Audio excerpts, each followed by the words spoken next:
আসসালামু আলাইকুম, কেমন আছো সবাই? আজকে তোমাদের সঙ্গে শেয়ার করব 40 ইঞ্চি বডির একটি কামিজ কাটিং ভিডিও। তো আশা করি তোমরা যারা নতুন তারা যদি সম্পূর্ণ ভিডিওটি দেখো তাহলে কিন্তু খুব সহজে বুঝতে পারবে। তো এখানে প্রথমে আমি একটি 3 পিসের কাপড় নিয়ে নিলাম, আর এই 3 পিসের কাপড়টি কিন্তু লম্বার দিকে একটু বেশি আছে আর পাশের দিকে কম। যেহেতু এগুলো কম দামি 3 পিস, সেজন্য কিন্তু এই 3 পিসের কাপড়গুলো কিন্তু কাটিং করতে গেলে একটু ভেবেচিন্তে কাটিং করতে হয়।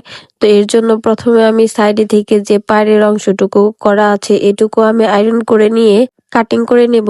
কেননা এই 4 ইঞ্চির যে বর্ডার লাইন এটা আমি কামিজের নিচে এবং ঘেরে আর হাতায় সেলাই করে জয়েন করে দিব, সেজন্য এটুকু কাটিং করে আলাদা করে নিতে হবে। তো এইভাবে যদি আলাদা না করি তাহলে কিন্তু পরবর্তীতে কাজ করতে গেলে অসুবিধা হবে। এর জন্য তোমরা কাপড় কাটিং করতে গেলে প্রথমে কাপড়ের ডিজাইন গুলো একটু খেয়াল করে নেবে, এরপর কাটিং করে নেবে।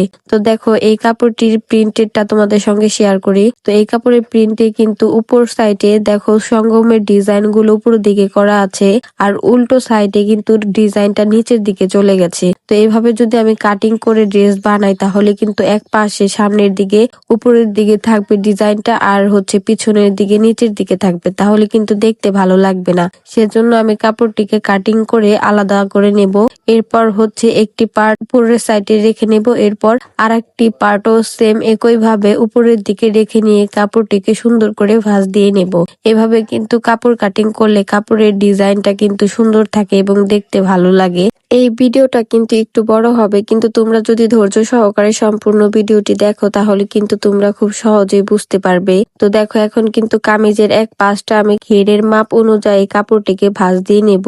তো এখানে আমার ঘের প্রয়োজন 12.5 ইঞ্চি, আর সেলাইয়ের জন্য 1 ইঞ্চি বেশি নিব, সেজন্য 13.5 ইঞ্চি। তো 13.5 ইঞ্চিতে মাপ দিয়ে এরপর কাপড়টিকে আমি ভাঁজ দিয়ে নেব। মানে আমার যতটুকু প্রয়োজন ঠিক ততটুকু কাপড় আমি এক পাশ থেকে রেখে নেব, আর আরেক পাশ থেকে একটু কাপড় মানে সাইডে থেকে রেখে নেব। ওইখান থেকে হাতা কাটিং করব। সেজন্য তোমরা সবসময় চেষ্টা করবে সম্পূর্ণ কাপড়টিকে ভাঁজ না দিয়ে এক সাইডে থেকে ঘের যতটুকু নিবা ততটুকু অনুযায়ী কাপড়টিকে ভাঁজ দিয়ে নেবে। এখন কাপড়ের নিচে সমান করে কাটিং করে নেব, কারণ কাপড়ের নিচে অনেক সময় কম বেশি থাকে, তখন সেলাই করতে গেলে কিন্তু কামিজ এক সাইড বড় হবে আর এক সাইড ছোট হবে। সেজন্য এইভাবে আগে সমান করে কাটিং করে নেব, আর নিচের ঘেরের অংশ সেলাইয়ের জন্য 1 ইঞ্চি পরিমাণ বেশি দাগ দিয়ে নেব।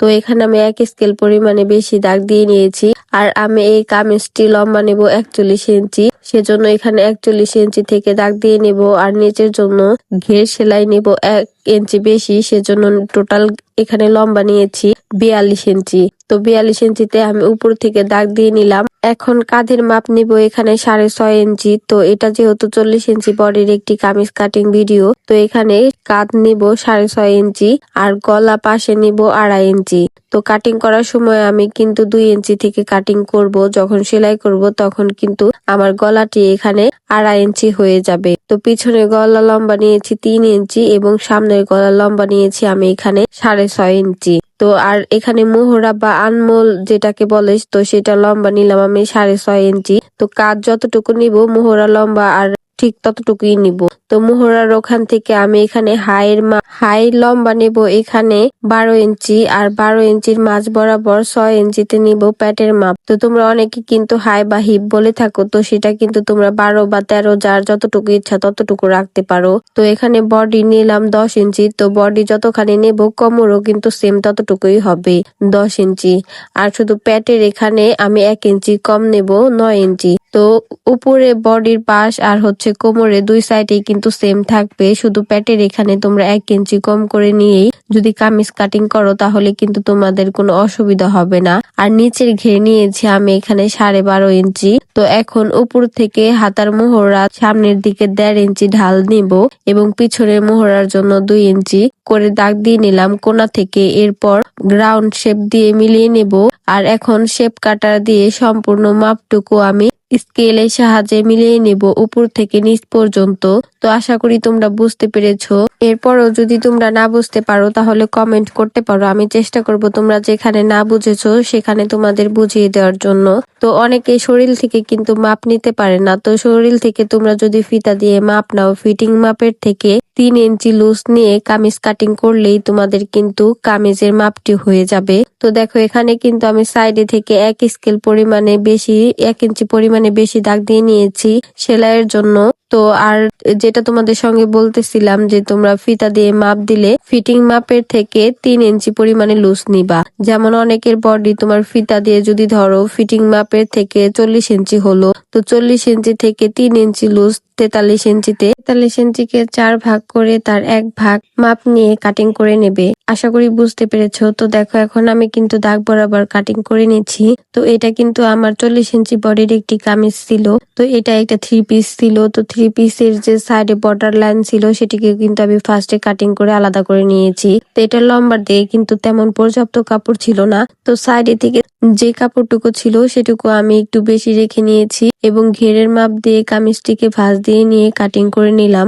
এখন জায়গায় জায়গায় চিহ্ন করে নিচ্ছি, মানে বডির ওখানে কোমরে এবং প্যাটে এবং মোহরার ওখানে নিচের ঘেরে চিহ্ন করে নিয়েছি, যেন যখন আমি সেলাই করব তখন যেন আমার দুটি পার্ট মিলিয়ে সেলাই করতে অসুবিধা না হয়। এরপর আমি কাঁধের এখানে 1/2 ইঞ্চি পরিমাণে কাট ডাউন দিয়ে নিলাম। এখন সামনের অংশ থেকে 1/2 ইঞ্চি পরিমাণে তালপাট কাটিং করে নেব।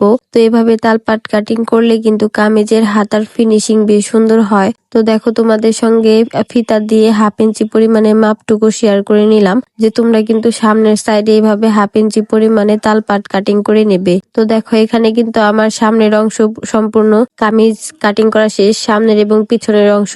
তো নিচের ঘেরে যে আমি পায়ের লেসটুকু কাটিং করে নিয়েছিলাম সেটুকু আমি বসিয়ে দেখালাম যে এখানে কিন্তু লেসটুকু এভাবে বসবে, মানে কাপড়ের পায়ের টুকু আর হাতাতে বসবে। তো এখন সাইডে থেকে যে কাপড়ের অংশটুকু বেশি হয়েছিল সেখান থেকে আমি হাতার অংশটুকু কাটিং করে নেব। তো হাতার অংশ কিন্তু আমার এখানে জোড়া লাগবে। তো আমি কিভাবে জোড়া দিয়ে হাতা কাটিং করি তোমাদের সঙ্গে সেটার ভিডিও আজকে শেয়ার করব। তো দেখো হাতা কিন্তু তোমরা অনেকে মাঝখান থেকে জোড়া দিয়ে থাকো, কিন্তু আমি কিন্তু হাতাটা মাঝখান থেকে জোড়া দেব না, কারণ মাঝখান থেকে হাতা জোড়া দিলে কিন্তু দেখতে ভালো লাগে না। সেজন্য আমি 3 ইঞ্চি পরিমাণে একটু বেশি করে ভাঁজ দিয়ে নিয়েছি। তো এই 3 ইঞ্চির পর থেকে আমার যতটুকু প্রয়োজন ততটুকু কাপড় আমি জোড়া দিয়ে নেব।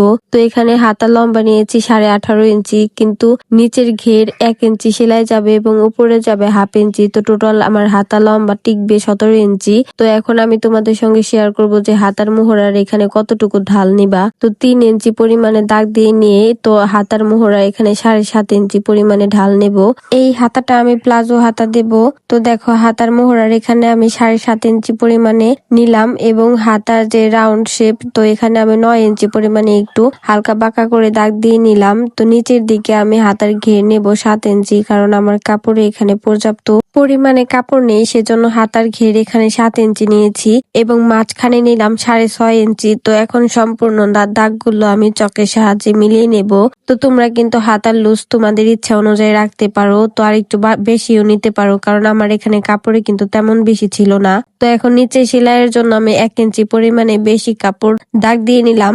এখন সামনের পার্টের যে কামিজের অংশটুকু আছে, তো সেই পার্টটাই হাতার মোহরার এখানে বসিয়ে নিয়ে আমার যতটুকু মোহরা প্রয়োজন ততটুকু দাগ দিয়ে নেব।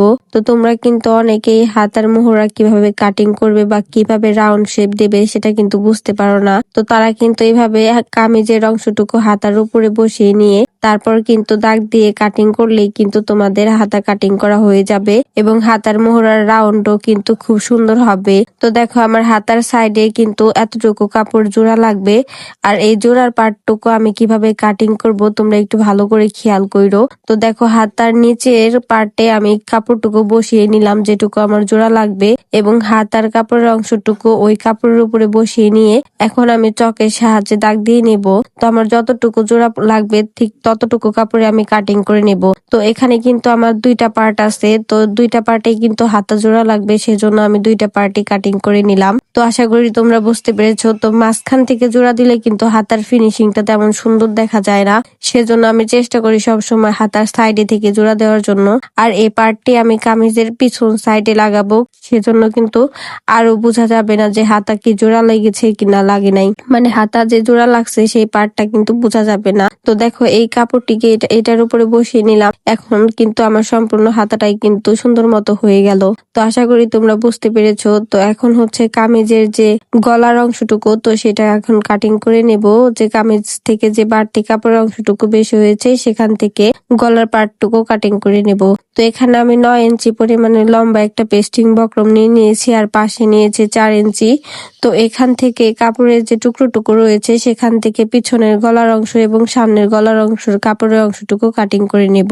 এবং এটার কিন্তু কাটিং ভিডিও তোমাদের সঙ্গে শেয়ার করেছি। আর এই পেস্টিং বক্রম কিন্তু আয়রন দিয়ে সেট করতে হয়, তো আমি কিন্তু বক্রম দিয়ে কাটিং করে নিয়ে আয়রন দিয়ে সেট করে নিয়েছি।